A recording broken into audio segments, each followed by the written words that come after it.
ನಾನು hotel open ಮಾಡಿದಾಗ ನನಗೆ ನೀನು ಕುಕ್ ಮಾಡ್ತೀಯಾ, ಸಾಧ್ಯ ಆದರೆ ಸಪೋರ್ಟ್ ಮಾಡಿ, ಇಲ್ಲಾಂದ್ರೆ ಸುಮ್ಮನಿದ್ವಿ. ಬೇರೆ ಕಡೆ ಸಜೆಸ್ಟ್ ಮಾಡ್ತಾ ಇರಲ್ಲ, ನಿಮಗೂ ನನ್ನೇ ಕಂಪೇರ್ ಮಾಡ್ಕೊಬೇಕು, ಕಾಮೆಂಟ್ ಮಾಡಬೇಕು. ನಮಗೆ ಜನರಲ್ ಆಗಿ ಮೀ ಬೀಯಿಂಗ್ ಅನ್ ಆಂಟ್ರಪ್ರೆನರ್, ನಾನು ಏನು ಹೇಳಕ್ಕೆ ಇಷ್ಟಪಡ್ತೀನಿ ಅಂತಂದರೆ, ನಮ್ಮ ಒಂದು ರೆಗ್ಯುಲರ್ ಲೈಫ್ನಲ್ಲಿ ಎಷ್ಟೇ ಕ್ಲೋಸ್ ಆಗಿರುವಂಥ ವ್ಯಕ್ತಿಗಳಾಗಿರ್ಬೋದು, ಎಂಥದ್ದೇ ಫ್ಯಾಮಿಲಿ ಮೆಂಬರ್ಸ್ ಆಗಿರ್ಬೋದು, ಅವರನ್ನೆಲ್ಲರೂ ನಾವು ಹೊರಗಡೆ ಅವ್ರ ಥರನೇ ದಾಟಿ ಮುಂದೆ ಬಂದು ನಮ್ಮ ಒಂದು ಓಪನಿಂಗ್ ಸ್ಟಾರ್ಟಪ್ಪನ್ನು ನಾವು ಮಾಡಬೇಕಾಗತ್ತೆ. ಯಾಕಂದರೆ ನಾವೇನೋ ಒಂದು ಎಕ್ಸ್ಪ್ರೆಸ್ ಮಾಡ್ತೀವಿ, ಅದರಲ್ಲಿ ಯಾರಿಗೋ ಒಬ್ರಿಗೆ ಇಷ್ಟ ಆಗಲ್ಲ, ಫ್ಯಾಮಿಲಿ ಮೆಂಬರ್ಸ್ಗೆ ಇನ್ಯಾರೋ ಫ್ರೆಂಡ್ಸ್ ಬೇರೆ ಇನ್ನೇನೋ ಮಾಡು ಅಂತ ಸಜೆಸ್ಟ್ ಮಾಡ್ತಾರೆ. ಆ್ಯಂಡ್ ಸಿ, ಇವಾಗ ನಾವೇನೋ ಒಂದು ಓಪನ್ ಮಾಡ್ತಿರ್ತೀವಿ. ನಾನು ಹೋಟೆಲ್ ಓಪನ್ ಮಾಡಿದಾಗ ನನಗೆ ನೀನು ಕುಕ್ ಮಾಡ್ತೀಯಾ, ನೀನು ಮಾಡ್ತೀಯಾ ಅನ್ನೋ ಥರದಲ್ಲಿ ಒಂದು ಕ್ವೆಶನ್ ಬರುತ್ತೆ. ಸೊ ನಿಮಗೂ ಬಂದಿರಬಹುದು ಅದು ಆ ಥರ. ಸೊ ನಾವು ಇದನ್ನೆಲ್ಲದನ್ನು ನಾವು ಕ್ರಾಸ್ ಮಾಡಿ ಯಾವುದೋ ಒಂದು ಸ್ಟಾರ್ಟಪ್ನ ನಾವು ಓಪನ್ ಮಾಡ್ತಿದ್ದೀವಿ ಅಂತಂದರೆ ನಾವು ಅಲ್ಲೇ ಮುಕ್ಕಾಲು ಭಾಗ ಗೆದ್ಬಿಟ್ಟಿದ್ದೀವಿ ಅಂತ ಅರ್ಥ. ಸೊ ಒಂದು big round of applause Raja. So ಯಾಕಂತಂದರೆ I have faced it. So ನನಗೆ ಗೊತ್ತಿದೆ. ನಾನು ಇವಾಗ ಇನ್ನೊಂದು ಏನೋ ಒಂದು ಜ್ಯುವೆಲ್ರಿ ಓಪನ್ ಮಾಡಬೇಕು ಅಂತ ಇದ್ದೀನಿ. ಆಲ್ರೆಡಿ ಅದೇನೋ ಒಂದು ಮಾಡ್ತಿದ್ಯಾ, ಅದು ಏನೋ ಅಂಥ ಗ್ರೇಟ್ ಸಕ್ಸಸ್ ಆಗಿಲ್ಲ, ಆದರೂ ಕೂಡ ಇನ್ನೊಂದು ಏನಕ್ಕೆ ಸ್ಟಾರ್ಟಪ್ ಅಂತ. ನಾವು ಏನೋ ಒಂದು ಮಾಡ್ತಿದ್ದೀವಿ ಅಂತ ಅನ್ಬೇಕಾದ್ರೆ ಸಾಧ್ಯ ಆದರೆ ಸಪೋರ್ಟ್ ಮಾಡಿ, ಇಲ್ಲಾಂದ್ರೆ ಸುಮ್ಮನಿದ್ವಿ, ಕಾಮೆಂಟ್ ಮಾಡಬೇಡಿ.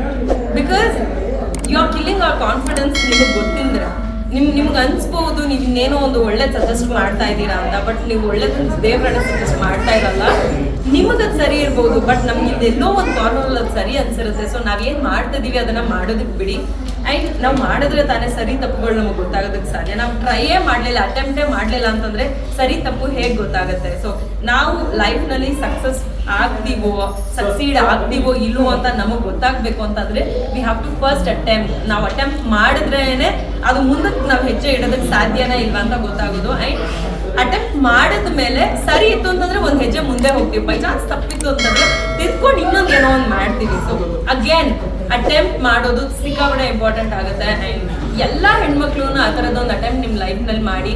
ಬಿಕಾಸ್ ನಾವು ಸಿಕ್ಕಾಪಟ್ಟೆ ಹರ್ಡಲ್ಸ್ನ ಕ್ರಾಸ್ ಮಾಡಿ ಒಂದು ಹೆಜ್ಜೆನ ಮುಂದಿಡ್ತಿರ್ತೀವಿ.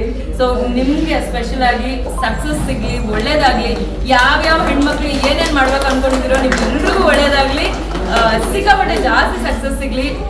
ಬಿಕಾಸ್ ಅದೇ ನಾನು ಪ್ರತಿಯೊಂದಕ್ಕೂ ನನ್ನೇ ಕಂಪೇರ್ ಮಾಡ್ಕೋಬೇಕು. ಯಾಕಂತಂದರೆ ಬೇರೆಯವ್ರ ಲೈಫ್ನಲ್ಲಿ ಏನಾಗಿರುತ್ತೆ ಅಂತ ನಮಗೆ ಗೊತ್ತಿರಲ್ಲ. ನಾವೇನು ನೋಡಿರ್ತೀವಿ, ನೋಡಿರೋದೆಲ್ಲ ನಿಜ ಆಗಿರಲ್ಲ. ಹೇಳ್ತಾರಲ್ವ, ಪ್ರತ್ಯಕ್ಷ ನೋಡಿದ್ರು ಪ್ರಮಾಣಿಸಿ ನೋಡು ಅಂತ. We will know what we are facing. So ಒಳ್ಳೇದಾಗಲಿ ಅಷ್ಟೇ ನಾನು ಹೇಳೋದು. ಎಷ್ಟು ಒಳ್ಳೇದಾಗುತ್ತೋ ನಿಮ್ಗೆ ಅಷ್ಟು ಒಳ್ಳೇದಾಗಲಿ. ನಿಮ್ಮ ಹಾರ್ಡ್ ವರ್ಕ್ನ ಯಾವತ್ತೂ ಬಿಡಬೇಡಿ.